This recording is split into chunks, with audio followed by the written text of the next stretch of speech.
Siliņas kundze, tieši ko jums vajadzēja Latvijā izdarīt piekdienas vakarā, lai atlidotu čarteru?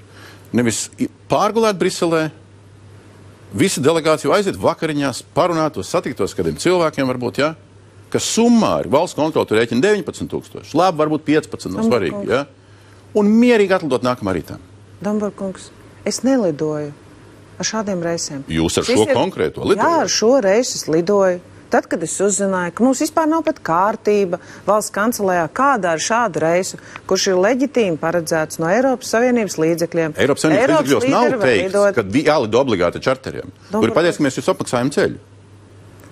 Tātad šis reiss ir mans vienīgais reiss.